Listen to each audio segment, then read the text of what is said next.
So thanks for joining me, people, on another episode of the Alphabet Podcast. As you can see, and as promised, I have some company today. So I'd like to welcome back Michelle to the podcast. Hey, Michelle. Hi. Hey. Thank you for having me. Guys, if you're watching for the first time, this is Michelle. She's one of my oldest friends, but she's not new to the podcast. She recorded a podcast with one of my other friends, and it's still the most viewed, liked, and commented on episode on the whole channel. So please check it out. Boundaries. That never gets old, and it's absolutely hilarious, which is one of the reasons why I've asked Michelle to come back, because it's really hard sometimes doing a podcast by yourself. And I felt like we're going to inject some humor and some friendship into this episode today. So Michelle, thanks for giving me your time. And No problem. it feels appropriate, like coming up to a year on this podcast, that I'll bring you back on and just ask you, what kind of podcast has impacted you over the course of the year, if any of them? I've really enjoyed the podcast. I think the episode I enjoyed the most was the one that you did with Kelechi.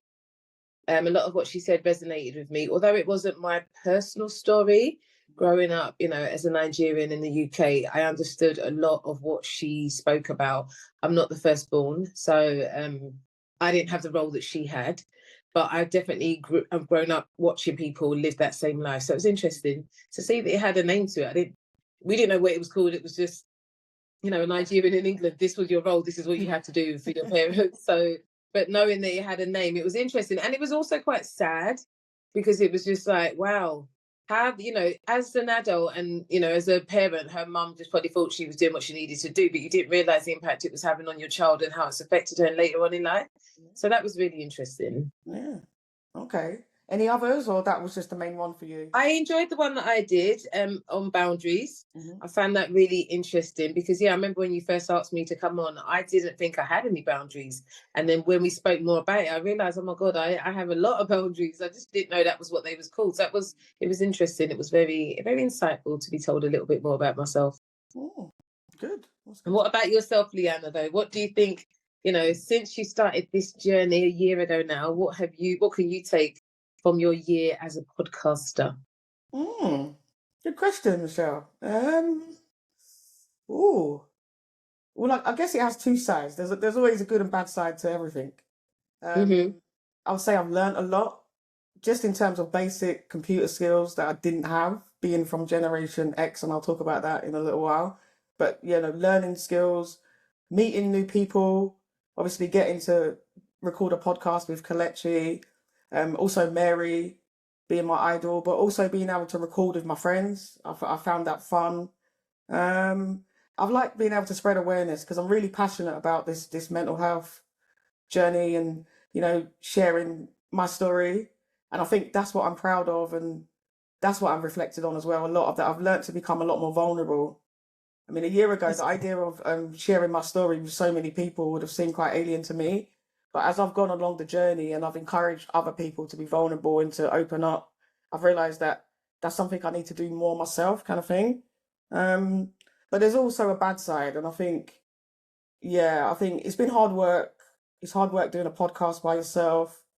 I've lost friends, especially at the beginning when I was trying to get this project off the ground. I had a lot of people trying to put me off. A lot of criticism. So I felt like the feedback was often not constructive. So it was always just, oh, this is terrible, or you should do this, or you should do that. And I felt like a lot of people were trying to put me off.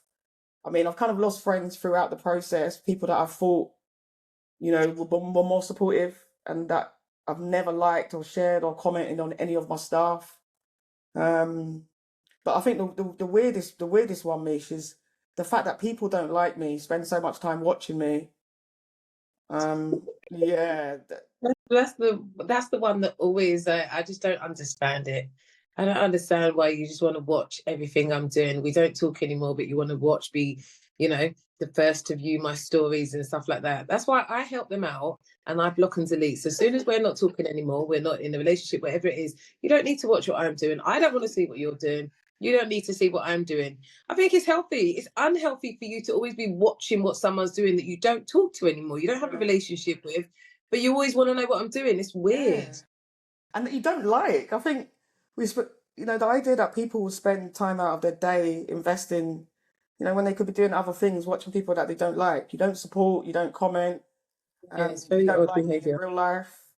Like I just think it's a bit weird. Like I get my monthly stats come up, and I've been triggered by the fact that I've seen someone from my past from like 20 years ago that in real life I would put a restraining order on. He's able to now pop up on my subscription and be Yeah, listening to my that's the story. thing. It Yeah. creeps me out a little bit, if I'm being Yeah. honest.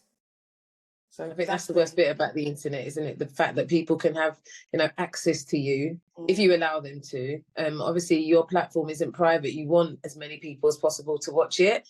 But in terms of like social media, all of my pages are private. yeah, I get these random people wanting to add me. Like, what do you want to see? I don't have it. There's nothing to see here. Literally, I'm not selling nothing, my body or otherwise. There's nothing to see here. I got my kids there and maybe what I'm doing on a day out. So I'll yeah, spare you, the mundane viewing, and I'll just say delete, and I just don't accept them. I've seen like people on there adding me. I'll see them on the street for years and years. You never said hello to me, nothing. Like there's no issue with us, but we just yeah. don't know each other. And then you'll go on Facebook or Instagram and add me. Babes, we see each other in real life. We don't talk. Why do you want to see Yeah, what these I'm people doing? come in like the FBI. I mean, I don't Yeah, understand. I genuinely, I have issues forgetting people that I like because of the issues that I've got going on. So the idea that I could spend any of my time to watch someone that I do not care for, yeah, it's just it's really, weird. really, really alien to me. But it's also alien to me that you wouldn't support your friend's journey or your friend's dreams or trying to help your friend spread awareness. I mean, to me, even if my friend was doing something that I had zero interest in I would probably share and, you know, just to help them out. And I feel like there's not a lot of that support. I feel like people want to see you doing well, but they don't really want to see you doing Not better. better than them. Yeah, it's sad. I think that's the sad part of growing up. You realize who's there for you and who's not. Who are the ones who just want to be there to say like I was there when this happened to her, when that happened to her, rather than like I supported her through it. But Yeah, they do say that in business, isn't it? It's the friends and family that have seen you struggle who want the discount, and yeah. strangers are the ones who want to pay the full price and support you properly. And it is. It's sad, but And I yeah, do get a lot of reality. support from strangers, especially over on TikTok. You know, people that I've never met, and just out of the kindness of their heart, they share my content. You know, it's like I've got to big up people like Sharon, you know, that share my content all the time. And these people don't know me. They don't really know. They only know what I share about my story, and they take time out Mm, of their day to support. So it makes me look at the people around me, and I wonder if I've, in some aspects, kind of outgrown a lot of the people yeah. that I'm around now, and it feels a bit like that. You know, kind of holding on to people just for the sake of the history. That's growth, though, isn't it? Yeah, you can't unfortunately take everybody with you. You will outgrow some people. You'll have, different journeys in life, and that's just how it is, isn't it? It's no beef, but you do your thing and I'll do mine. Yeah, but the moral of the story, guys, is support your friends. But I do have to big up people like Marie that have been there from the beginning, Michelle, Kelly, the people that support me, Marissa, the people that have come on and shared aspects of their story and been vulnerable and helped to raise awareness and to build a community, because that's what I'm trying to do with this channel is to build a community where everyone can have access to mental health support, you know, because in the job that I do, a lot of people can't afford access to the services. So this is Mhm. one of the reasons why I'm doing it. But yeah, that rant's over, so we can kind of move on from that.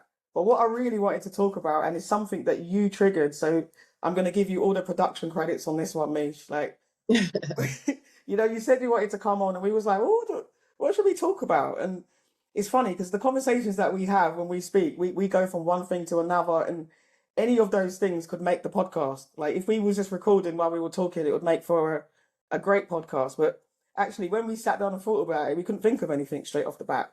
But then you kind of came up with the idea of like Generation X and us being a part of Generation X, although Michelle is trying to kick me out of Generation X because she read something that said that it ends in 1979. It ends in 1980, right? When you born in 1980, there's only a year between us then. Yeah, I'm 1980, babe. Oh, I thought you 1980. was 1980. This is what I always say to people. I know, you know, okay. 1980. I'm not far. I'm You're not like a far. baby. It did seem like there Okay. was an age difference. You know, even like when you're younger. It, I think it's because I'm more mature than you. It's probably what it Definitely. is. I'm not gonna disagree with that. I'm not gonna disagree with that. But you know, for those of you that are wondering, like a generation is sociologists will define it as a group of people that are born at approximately the same time. So the generations tend to be approximately 20 years, just a bit less. But today's workforce is made up of 4 generations, all right? So we got the baby boomers, which are the eldest. So this is post-war, 1946 to 64. And I would say, Mish, probably a lot of our parents fit into that category. You would have had. Isn't that quite sad though? That the what did you say, 1946? 1946 to 64. And they're the workforce. So there's potentially still people. No, listen, when you said that, I'm just like, bro, that's like 80 years or 78 years old, and they're still working. You did the math. You did the quick maths, didn't it? Do you know what? I'm not going to lie. I thought the same thing. I thought they're still in the workforce. Yeah. Thankfully, my mum has now left the workforce and she's at the higher end of that. But I don't think people should still have to be working. But then we have Generation X, which is us, Michelle. And do you know what they call us? They call us the middle child generation. We are the ones that are overlooked because we come in between 2 bigger generations. But the Generation X, for those of you that are wondering, is 1965 to 1980. So, yeah. Then we have the Generation Y, or otherwise known as the Millennials. And I know you, Michelle, was saying you didn't understand why they were called the Millennials. Well, I thought the Millennials were the ones that were born from 2000. So it would be like the 20s. That would seem to make more sense, isn't it? But no, apparently not. They're called Generation Y or the Millennials because the oldest or the youngest amongst them, actually, I should say, would turn an adult at the turn of the century, so in 2000. So if you think, if they're born in 1981, 1982, 18, around about that time. Yeah, in 2000, yeah. It is a bit confusing.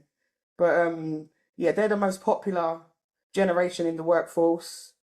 And then we have Generation Z, who I call the I don't give a fuck generation, who were born between, and you know what I'm talking about, born between 1995 and 2009. But like I said, we often get overlooked because we're sandwiched in between 2 bigger generations. But even saying that, there's 14 million of us in the UK, so that's quite a lot of us. What would you say your prominent experiences as growing up as a Gen X child? I love Gen X. Gen X was probably like the last generation that just was able to live and just be free, who just could go out and play on a summer's day and climb trees and pick berries and come home with scraped knees, be out on the street all day long, like half term. I remember they used to have like free swimming at wavelengths, and after that you might go home and grab some or get some chips on the way home, and then you just stay out. You just be out because why not? You'd have your little cruise where you make little dens, you go and pick berries. Like we did so much. I love my childhood. Tell them what £1 would have got you for your money. So £1, you can get a drink, you can get the little 5p or 10p packet of crisps, you can get the mix-up sweets, or if I've got my little brother with me, I can get a whole lot more because I stuff in his pockets and let him go out. I used to take after church, after listening to the word of the Lord, I'd take him to the sweet shop, put stuff in his pockets to get him to walk out because he was only little. Sorry, Christopher. Oh my gosh, you're too much.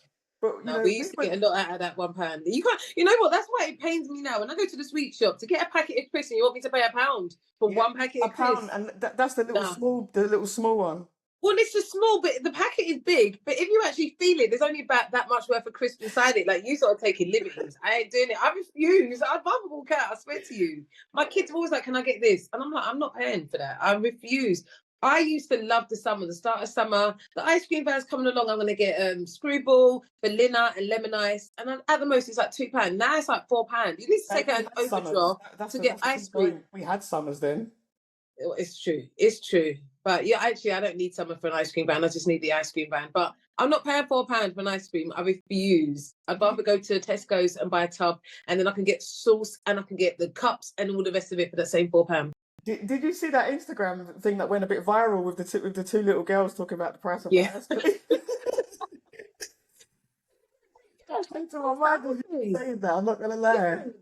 When who run these little shops, they make you feel dirty if you try and give them cash. Oh no, we only take card. I was like, what is wrong with you people? The ice cream industry, the ice cream man's chest has gotten very high over the years, but we were latchkey children. So, when you think of 2024, I don't think people would even consider letting their children come home by themselves and look after themselves for hours. But we did that on the regs. Yeah. Yeah. Although in a way, I don't ever resent it because I enjoyed it. We came home from school. Me and my sister were the oldest. My sister's 3 years older than me. So we had the younger siblings and we would get them ready, do their homework with them, make sure everyone's changed out of their clothes and got things prepared for when my mum came home about 6:30 and she made dinner for us.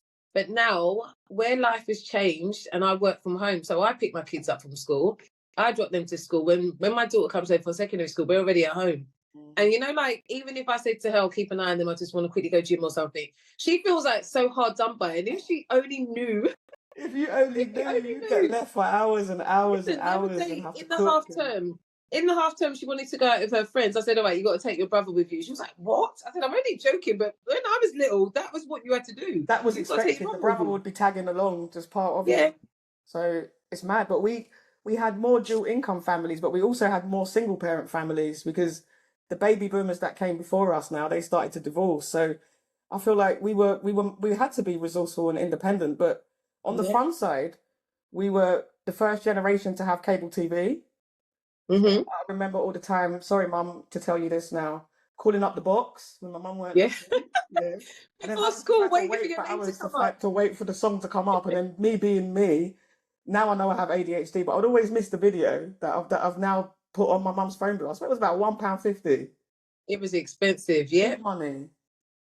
Channel U days, phone in your request, yeah, wait for your name to come up in your video before school quickly. If you did it early in the morning, I found that your video would probably show before you go to school. Yeah. But if you do it in the day, there's probably a whole list of kids trying to get in, so you have to wait for hours But for I your wonder song how to come many up. children that listening to this podcast now that as adults would have done this. You lot are calling up the box.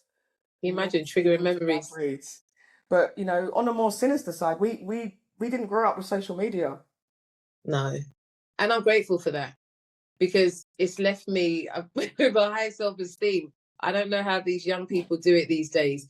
To see the images, I'm telling you, to see the images that you see. I think even if you're a strong person, if you're constantly bombarded with these perfect images of, boys and girls at your age, it will make you feel some kind of way if you can't keep up. Yeah. And in a way, it's bad because they all look like each other. They literally look like clones of each other because society told them this is what you're meant to look like. These are the clothes you're meant to wear. You're meant to cut your hair like this. You're meant to get a weave and do like this. Eyelashes. Yeah. Oh gosh. Literally like butterfly. You're gonna blow me away every time you blink. Like, it's ridiculous.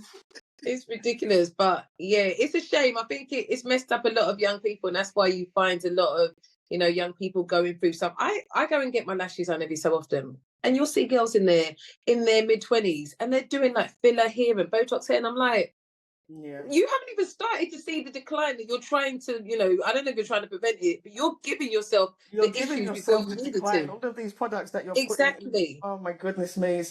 And I, for one, am very grateful that we never had that because I don't think my self-esteem would have survived my childhood. No, Something definitely. else that we were, and I think, I think we're very open-minded as a generation, but we're more ethnically diverse. So a third of Generation X, remember that's 14 million people, identify as non-white. And I think that was reflected in our upbringing because I don't know about you, but I had friends of all races.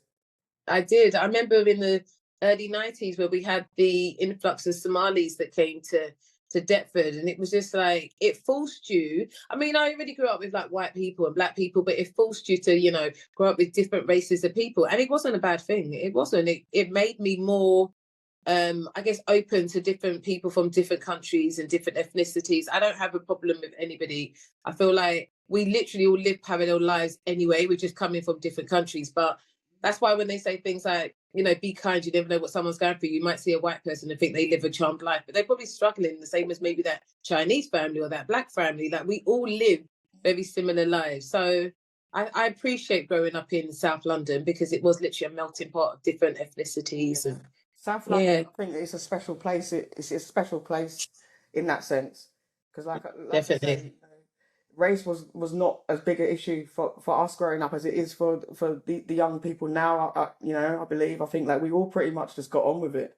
We were all just Yeah. kids out here just trying to have some fun, trying to get away from our parents, but I feel like it did make us more open minded because even now I have friends from different races, and I find that like we've spoken about before, and you've mentioned, some people will say they only have friends from within their culture, or they only Yeah. have, And I wonder what that does. I think it becomes maybe a bit like an echo chamber if you're just around people that think and have the same culture as you. How do you ever learn anything new? It's boring, isn't it? The conversation must be dry. Like you sort of all do the same thing, live the same lives. It's boring. Yeah, and it's an echo chamber. You're just going to hear what you want to hear. You want to get out there and experience life and, you know, just experience different cultures. But, you know, I don't know if you saw the incident with Method Man. Yeah, My hubby. No, I mean, I'm not trying to out you right now, babes, but, you know, not your kind. He's mine. He's been mine from ice cream days. I love me some Method Man. I mean, have you seen how well he's aging? Yeah. You know what? I love him. You know what? That's what I love all, like I was just saying, I love all ethnicities, but I love me a black man. That's where my heart lies. The black man ages so well. Yeah. So well. That Salt and Pepper, he's something else. He's good stuff. he's good. A beautiful man. But definitely. But yeah, I saw the not be performing at events like Summer Jam in the future because the generation gap is wide. Where he went wrong is he should have turned around and started twerking because that's what they want to see. They just want to see like a sexy bed and flipping Ice Spice. Them girls don't say nothing. They'll do that 1-2 lyrics and walk up and down and twerk. Like, what are you doing? Yeah, I want a performance. Give us something. I do not love Method Man and Redman. They are jokes. Listen, How High is the film. If you young people haven't seen it, go and watch How High. That is such a funny film. That film is hilarious. Come on. Absolutely. They are. I've seen it. I saw them too in concert in Hammersmith probably about 20 years ago. And they're amazing. They're good artists, but unfortunately they're not for this generation. This generation want you to do a TikTok dance and want you to just put say stupid random words every so often that they can dance along to. That's not music. Like, what is this noise that you're trying to make us listen to? It never was clean, but now it doesn't even have any structure to the sentencing. It's just P this and P that and it was too much. I was in the gym the other day. I put a little remix on my Spotify in the gym the other day. I had to shut it off because why are you talking about your No, I can't even say the words. It was so vulgar. Like, come on, it's too much. This is not music. You're just trying to see who can be the most, inappropriate. I want my kids to hear the music when I'm in the car singing along. I don't listen to music from these days. I mean, the music I listen to is 90s R&B, 90s hip hop. Yeah, it's Bashment. I don't listen to anything from today. I'm stuck in my time warp. I love me some 80s pop though as well. I love an 80s pop. Grease, we were Dirty Dancing days. Top of the Pops. Yes, absolutely. All of them. I loved all of that. So yeah, definitely like a mixture of music. But yeah, the music of today is not what it used to be. And that's why I play music in my house a lot for my kids. And I feel so proud when they sing along. And I look at them like, how do you know this song? Yeah. And my daughter would be like, Mum, you always play this song. Of course I know the words to this song. Yeah. I want you to know real music. I tell them all the time, what you listen to is not real music. This is real music. There's words. Can you hear what they're saying? It has meaning to it. Yeah, and the fact that you can still listen to it 20, 30 years later, it stands the test of time. Exactly. Imagine listening to some of the shit that comes out today in 20 years' time. They'll be like, I can't even listen to it now, let alone no. It's ridiculous. Yeah, it's not gonna last. These are very short-term artists. Look at someone like Usher. He's about to get a Lifetime Achievement Award.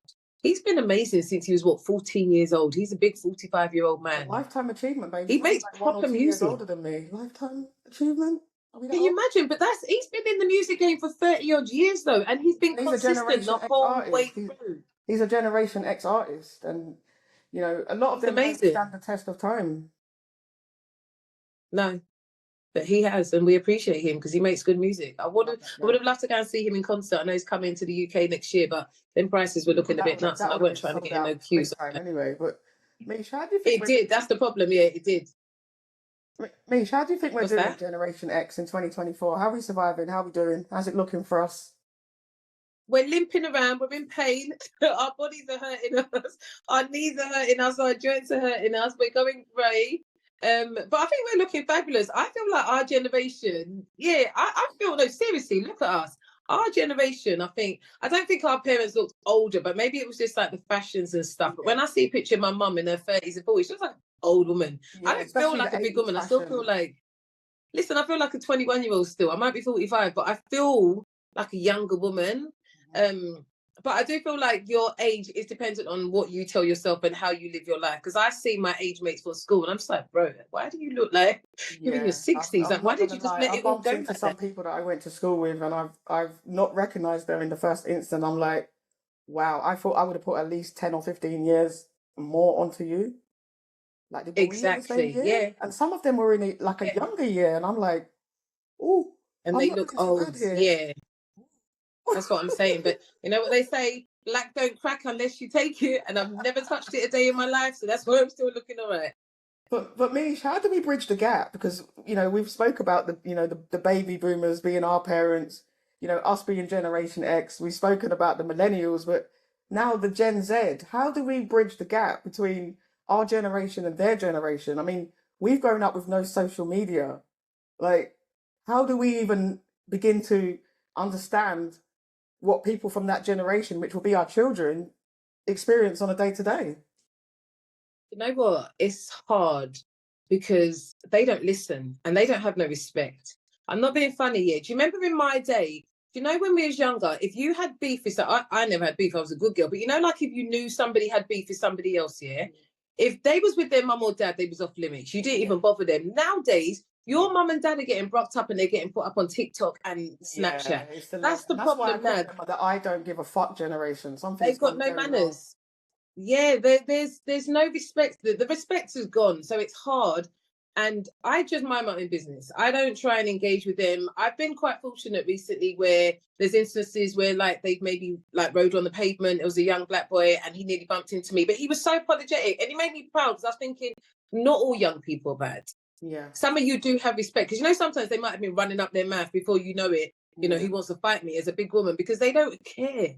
But what They, like you I said will there, say is I don't give a fuck. there are a few that always have been raised right, because the majority of what I see is the bad breedness that you've described. But even yesterday on the bus, I see a little act of kindness from one of these teenagers, and it just reminded me that some of them, are still being raised correctly, and they still have those values. So maybe these Yeah. are the kids that don't follow social media as much and have their own minds or whatever. But some of them are doing quite well. But just to think that a lot of these kids would have lost like 4, 5, 6, 7, 8 of their peers at such a young age. Yeah. But then us also being Generation X now, starting to lose some of the people that we grew up with. That's the thing. I think that's the sad reality about getting older. As we get older, the generation above us gets older, and we are losing them. And we do, attend more funerals these days than we probably ever knew about as a young person. As an older person, I think when you hear about one of your age mates dying, it's always maybe a health related issue. They might have, dropped down for a heart attack. But when we talk to the younger generation, it's because they got stabbed, something happened to them. Do you know what I mean? It's sad. Traumatic. It's So we there's live an extra layer of completely. trauma involved as well, isn't it? It So is. And that's the thing. A lot of them, we don't even realize a lot of them do deal with it because they see it. And not only do they see it happening in front of them, there's videos that go around straight afterwards of people with their head blown off with guts hanging out. And I don't like did you violence. see in the news the other day about the poor gentleman that got robbed of his watch? And they put it on TikTok and stuff, and he actually took his own life the next day. So it was. No, he didn't get robbed of his watch. They robbed his jewelry Oh, shop the that he jewelry. owned Okay, yeah, yeah. or he worked in. Yeah, Yeah. and he was traumatized. But that But made can me you wonder, imagine, like, being assaulted or robbed, or the things that used to happen? These things still happen when we were kids. Let's get it straight. yeah, absolutely. Now the extra layer of trauma of knowing that it's potentially going to be on social media as well. Not potentially. It went on social media. Remember, they had him in a headlock Yeah. on on TikTok or whatever the next day.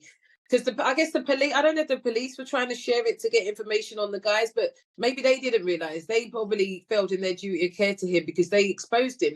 They saw his face on the camera, and yeah, he took his life the next day. Like But that is maybe it's not horrible. just social media. Maybe it's the whole concept of smartphones. Because Yeah. if you remember something else that we forgot to miss out, Generation X, we didn't grow up with mobile phones. So No, I think I got my first mobile phone when I was 17, and I was one of the I first did at ones 17. Yeah. that had a mobile phone. So we didn't even have mobile phones. And even when we did, there was no camera on it. It was Yeah. just literally texting and phone calls. So now, and I think that's the sad bit about life. But at the same time, a good thing because if something bad happens, someone's there with a camera phone, but at the same time, something bad happens, someone's also there. So you can't dare drop a down. good side and a bad side, because I've seen people calling out definitely. racism and recording it and getting banged to rights. So on that sense, but I do find that when things happen in the first instance, people go straight for their phones before they actually even ask if they can be of assistance. They're recording.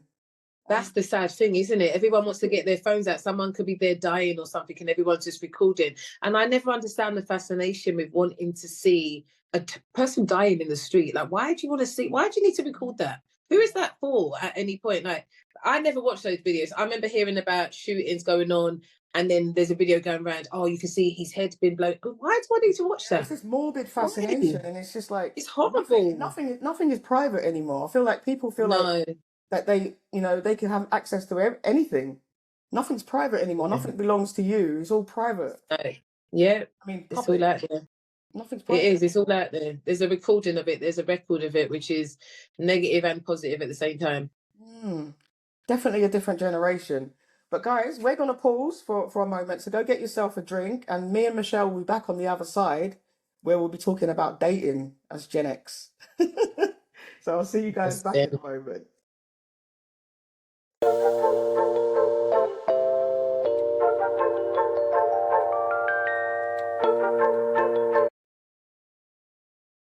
So Michelle, we've had a pause for a moment. So I hope you guys, if you've listened to the first part of the podcast, we're just been reflecting on my 1 year journey, and also just talking a little bit about being a part of Generation X.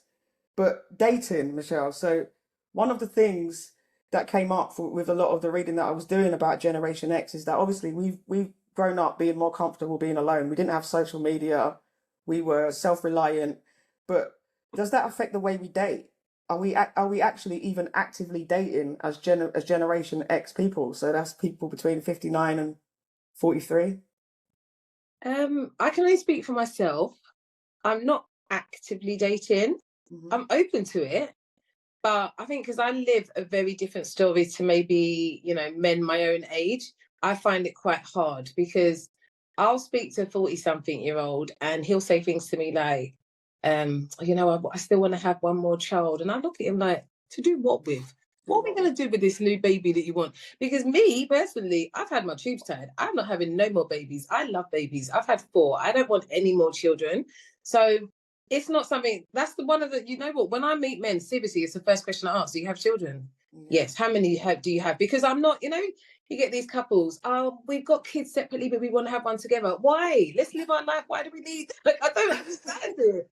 Why do we want to have to go through the whole teaching someone how to use a spoon, teaching someone how to use a toy? I love babies, I do, but I love to give them back to their parents at the end of the day, because that is hard work. I've had my nieces, I've had my grandkids.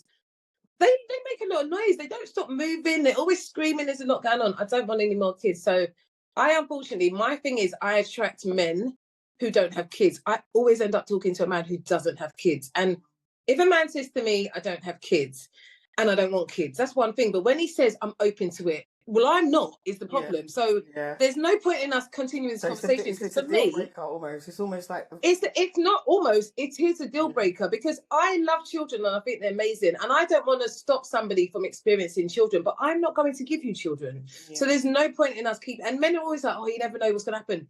What's not going to happen is I'm not going to give you babies. So we got to leave that one alone. So now I end up meeting men who are like late 20s, early 30s. Babes, I'm 45 years old. I've got a 29-year-old son. I can't date one of these. 29, 30 now. Yeah. Babes, I can't date one of these boys who are literally my son's playmates, because these boys are disrespectful. I don't know who's who out there. I don't know who my son knows. I don't know who my son doesn't know, who he's arguing with. I could be dating a guy thinking, oh yeah, I really like him. Yeah. My guy's got a secret camera over there. Before I know it, I'm on TikTok. Oh, this is so-and-so's mum. Yeah, I can't take them risks. I can't take them risks. So for me, I want to date older, because I want somebody, I'm a grandparent. I've lived my life. I enjoy my freedom. I want to, I've got my kids, I work, but I want to make time for somebody. And I ideally would like to date someone in their late 50s, 60s. That's what I'd really like. And I really would. I want, so when I get guys, I remember when we were younger, you did kind of prefer them, a little bit younger than you. I wanted a bit of maturity. So when I have guys talking to me now, I'm looking at them thinking, What's your dad look like? Like, what's your granddad saying? It's not you I want. I'm not I've interested. always preferred older women, but actually I end up with the millennials, and That's what I'm saying. I don't want. I do think that there's a big difference. I feel like they've Yeah. grown up, you know, with the social media, and I think it's impacted the way that they look and value people. I feel like they don't fix things. They're not a generation of fixing things. If something breaks, we'll just go and buy something new. I think They have options. They have yeah, options. They'll just move on they to the have next many one. options, and that's my Yeah. experience of dating millennials. Yeah. And I would say, Michelle, that I've never been actively dating. I mean, I went on my first date when I was about 36. I Oh tend to do wow. things the old-fashioned ways. It's, you know, someone I know, or you know, we've had some sort of, you know, brief friendship where we've got to know each other beforehand and then Yeah. decide whether we want to. I've never really been a dater, but actually reflecting on the experiences that I've had recently, I think I'm going to actively date. You know, because I've been in relationships where, you know, I thought this is it for me. You know, I want to settle down, and you know, I've got a partner that seems to be on the same page as me, and you know, knows all about accountability, but doesn't know how to take any themselves, and you know, expecting me to be like an echo chamber of them, and not understanding that, you know, a relationship is trying to fit two people into a space where they can coexist. Like Yeah. there has to be give and take, and if you're not prepared to give and take, then relationships can be hard work. But do you think we need a relationship to be happy then? Absolutely not. You do not. I think too many people think, I know too many women who are so down in the dumps and they think the thing that's going to save them in this life is a man and a baby. And it's just like, if you can't be happy and content within yourself, do you think a man's going to be able to do that for you? I don't think he can do that. And also, I think it's not fair to put that on somebody. That's a big burden to Yeah, expect. I need you to make me and happy. that's a No, big thing. Expectation, it isn't it? starts with Putting a lot of you. expectation onto It's it. too much. It's too much. I think personally, I've been single more than I've been in relationships. I love my own company. You know, I'm one of 5 children. I've got 4 kids around. I've always had noise around me. Always had noise. So to be on my own, I absolutely love my own space. My mum always used to say to me when I was younger, I worry about you because, you know, you like to be by yourself too much. You're going to be an old woman with no man. And I'm like, so what? Like, God, happy. No, seriously. My kids keep coming and check for me and I've got friends. It's not a bad thing. Don't get me wrong. I love the companionship of a partner. I love to be in a relationship, But a it has to be healthy the right one, relationship. isn't it? I think That's what I'm the saying. days are It's gone where we would not just just put up with problem. anything just to say that we're in a relationship. Literally, as Judge Judy said, women will put up with a lot of shit to say they got a warm body next to them at night. I don't need it. My daughter climbs into my bed every night. I got a warm body there. I'm all right. So for me, I just want to I want someone to have a companionship with. I don't want somebody, you know what I find with younger people, they're always available. And I want someone who's busy, who's got a full life, but he makes time for me and I make time for him. So that's where I think I struggle with dating because I'm probably asking for a lot because I I, want him to have a grey beard and I want him to be like a handsome black man. There's a lot of you've got stuff a I very want. specific type, and that happens Well, more as I you get love the salt and older. pepper. I love the salt and pepper. So give me a grey beard all day. Don't Oh settle yeah. as much though. You know, we've waited this long. We're not going to settle. But I actually think, I've never settled. yeah, I've I know never, that about you, literally. babes. I know that No, about you. and people think it's because I'm fussy and choosy. It's not, but I know who I am, and I don't want to give my energy to just anybody just to say, "Oh yeah, this is my man." You know, like there's so many women whose whole identity is they're a wife. Good for Yeah, you, babes. You're a yeah. wife. What Good else for are you. you? Do you know Good what for I mean? What else are you. you? Your husband is your whole identity. No, What I happens want when to have a life. that puts too much, you know, that means that your mood is going to depend on someone else, how they treat you, and Yeah, I think that's a dangerous place to be. I think in my case, I think relationships tend to make me very unhappy, and that's because of the type of relationships that I accept potentially. But I find that I'm a very all in type of person, so it becomes a lot about my partner and less about me. And once I've realized that in myself now, I think for especially for the near future, it will take a very special person and a very special relationship to make me want to give up my freedom. I love my freedom too much, babes. I like to be able to do what the yeah, hell I want. I don't want no yeah. one telling me who I can talk to, how I can talk to them. You know, I've done been raised. I've had a parent. I was finished being years ago.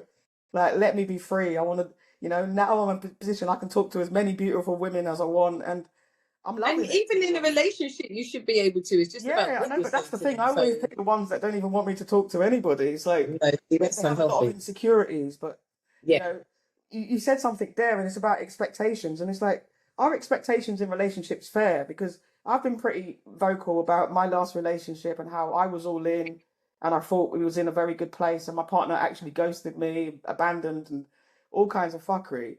And I was very Wow. upset and angry about it for a while, but then I actually thought, actually, it's me that's kind of halfway at least did this to myself. Obviously, it's nice to expect respect because I would never do that to a person, by the way. No. It's cool to want to expect respect, but that comes down to someone's character.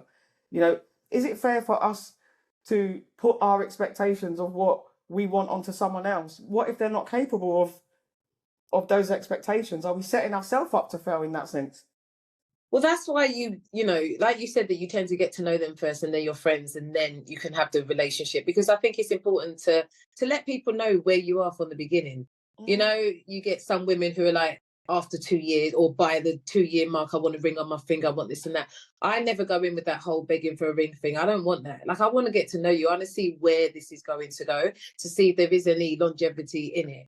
But to go in and just be like, I need you to do this, that, and the other, but I don't tell you that until like 2 years down the line. It's not fair on somebody. So it's better you have those open, honest communication from the start. And if you can't have those conversations, then maybe that person isn't for you, because you should be able to Yeah, be 'cause I yourself. think You that should be able communication, to. I don't know if that's a millennial thing, which is why I say I prefer older women because I don't have those same issues. But the communication, it just seems to be one way. I think they read a lot. They've got social media. They've done a lot of research. They know all of these big words: narcissist, gaslighting. They do all the I research, love but that word, they can't innit? actually look at themselves. They're not very self-aware.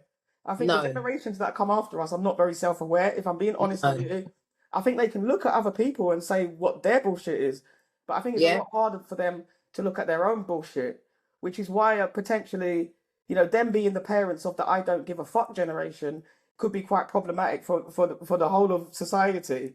But absolutely.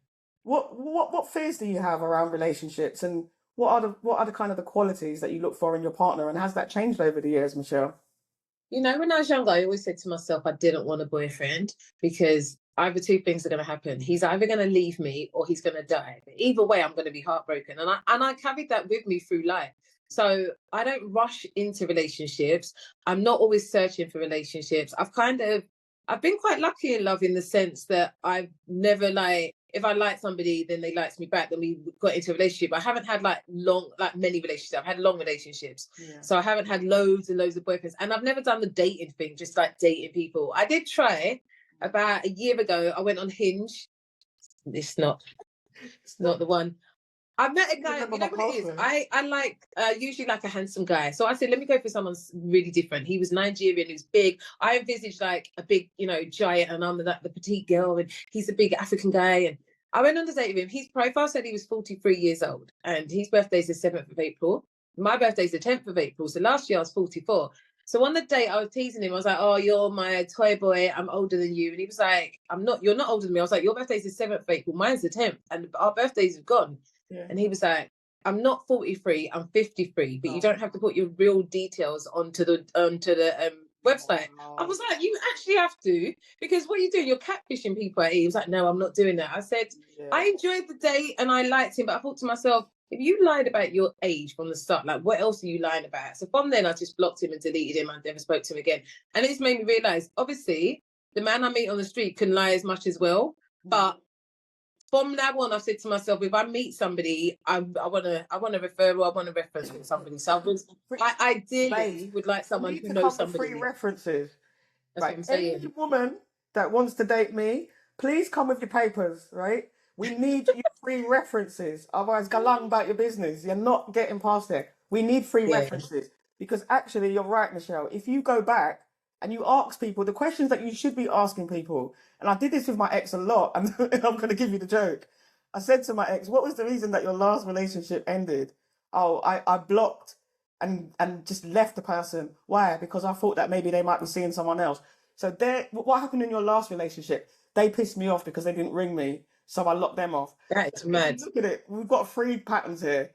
It's what happens when something goes against There's you. no Block communication. people She off. just There's no blocks and keeps communication. I'm meeting. just gonna Yeah, block, delete, and erase your existence and move that's on to the mad. next person. But if I'd have got my three references, babes, I wouldn't have been. I I would wouldn't have have told been sitting you. there sniffling. Not that I do cry. I don't. I'm not that emotional. I don't cry over women. I was very hurt, but there's Yeah. other things to cry over. But it's I think you never really know with people, but the idea of someone sitting in a room creating a profile and trying to catfish That's the me, maybe thing. because I've seen catfish, Yeah. And you know it's what the not thing for is me. though? I kept the faith because I know that I'm genuine and I don't have that secret life and all the rest of it. So I thought to myself, there has to be a man that's like me, genuine, older, just Yeah. right, trying to find a partner. So that's what kept me going. But it just isn't for me. I And it don't like works that for some world. I people, think, and we're open-minded. But that shows you that we are open-minded as a generation. yeah. We will try things before we rule it out. Like I say, I've got online profiles. I can't remember my password, and strangely enough, it's always women, that are a lot older with cats that used to. They always have a cat in their profile picture, and I'm like, Oh my no, gosh. literally, Lee, you need to Yeah. step up your pussy. But I will never date a woman with any more cats. My last girlfriend loved her cats more than she loved me. Like she would send me See, I don't pictures like of her pets. holding her cat. But Yeah. I'm in hospital for 4 days and you don't even send me a get well card. She's got the cat, I'm like, bruv, I didn't grow up like Mm. this. When That's what I'm saying. Yeah. I don't like pets. I don't really like dog owners. No, it's not for me. But yeah, unfortunately I've yeah, spoken to like 350 something year olds, early 50s, and I just found they were so immature. yeah. They were so immature. So that's why I said to you, I'm trying to go like late 50s, early 60s, maybe. Do you know who I'd love? Give me an Ian Wright all day long. Gold teeth, still dresses nice. Oh, I'd love an Ian Beautiful. Wright. And I much prefer older women. So Yeah. I think I might have to go back to that. But it's funny because I don't think older women prefer me. So younger women tend to prefer me, but I prefer older That's women. what I get. I Yeah, think younger I men, need I to don't want step up it. my game and start going to places where the older women are at because when I see them, I'm like, they are fine like wine. Like I do not need immaturity. It would be quite nice to have a partner that can be supportive of me, a partner Yeah. that can pay their way, pay their own way, and not. That's you know what? It's not asking a lot. I just want you to have your own stuff. Yeah, I just We want you can to have your combine own at stuff, some babes. Why am point. I having to pay for everything? That's Yeah, not that's fair. ridiculous. No, I enjoy They're never ever grateful companionship. for it. It becomes a thing, why don't you have your own stuff? Like, why have to look Yeah. after you? Like, you're not my child. No, I do miss the companionship of a man, but I'm not so desperate for it that I would just put up with being with anybody just to say Yeah. I've got a man. So I don't have expectations. I don't have a timeline in my head. I remember when I was younger, I said I'd be in a nursing home at 60 and then I'll find my husband. Obviously, 60, when you're younger, 60 is mad old. You're going to be in a nursing home. Yeah. At 60, I'm still going to be living my best life. And if I meet him then, I'm still going to be able to fit into that wedding dress. So I'll And be all that's what I right. feel But like, babes. We've waited this long. We can wait a bit longer for that right person yeah, to come along, and that's kind of what the hopes that I have. So that's my hopes. That's my hopes for the future in terms of dating. But yeah, I think it sounds pretty similar for you. But yeah. I've enjoyed this I'm not today. If I could do this with you every week, it would be such a fun podcast for me. This doesn't feel like work today. just having a chat, and we It's just just having a chat, usually we do babes. it by voice note. Maybe a little bit less swearing than we normally do, but I know. because we I don't was on really my want best to offend behavior. anybody. But I've just loved having you on, Michelle. You're one of my biggest supporters. You're one of the dopest people that I know. Like this woman has such an amazing personality. It's really hard to be down with a friend like Michelle. Like she's been there a lot for me lately. She will just ring me up and just hearing her voice and just her humor. It's hard for me to stay down. So I just want to let you know how much I appreciate you. And I'm glad Oh, that thank you. our life has gravitated us back towards each other because I do value my people, man. Listen, I remember those Saturdays after working in Saver Centre. I'd go down to your house and we'd get Pizza Hut in the morning, and your nan would bring us the Sunday papers. I love me a News of the World on a Sunday, not anymore, but 20 something years ago I did. So no, I love friendship and I like genuine people around me. And you've always been that person. So I appreciate you as much as you appreciate me. Yeah, she's one of my very many Aries. I seem to have a lot of Aries, the Aries gang in my team, and Yeah, they love you we're the like that. bosses. They're very loyal people. So, I just want to say a big thank you to all of the people that have supported me throughout the course of the year on this journey. I'm not quite sure what I'll do next, but 2 weeks time we'll have another episode. We're not quite done with this yet, so No, we let's need keep you. We still need a voice like yours in the community. So don't keep give it. up. Not yet. I'm gonna keep trying. It's just sometimes it's just hard with all the other stuff that's going on in life. It's sometimes hard to Yeah. but I want to keep going as long as I can. Sometimes when the point where it's the hardest, that's the point where it's just about to make a breakthrough. So I'm trying to hang on in there because I know it has helped some people, and if it helps just one or two people, man, it's worth it. So mate, Absolutely. I know you've got to rush off and go and do something now. And pick up the kids from school. Go pick up the kids, and I'm just gonna literally just relax. It's been a long week, but thank you so much for coming back on. Any Well, final thank you thoughts for from having you? me. I've enjoyed it. I've enjoyed your podcast. You know, I enjoy, what you do. And I think it is very important that we have voices like yours in the community. And I'm sure that you've helped people. And even if it means you reduce the amount of episodes you put out, I'd like to hope that you do continue in some sort of capacity. Thank you, and it's something I'm considering. It's definitely something I'm considering because it will feel quite bad to just leave people because I know there's a lot of people that do tune in every 2 weeks, and I wouldn't want to feel like I've just left them in the lurch there. So we're gonna try. So this is part of what I'm trying to do. So I'm way ahead of schedule now recording this episode. So if I can, while I've got this enthusiasm, record a few more episodes, maybe that gives me some time to have a break and then have a proper reassessment. But yeah, that'd be good. Little summer break and then come back yeah, after the I summer. think I need a Yeah, holiday. why I not? need to get on a plane. I ain't been on a plane since before COVID. It's time now. Gosh, you definitely do. Birthday. Sounds like relaxation.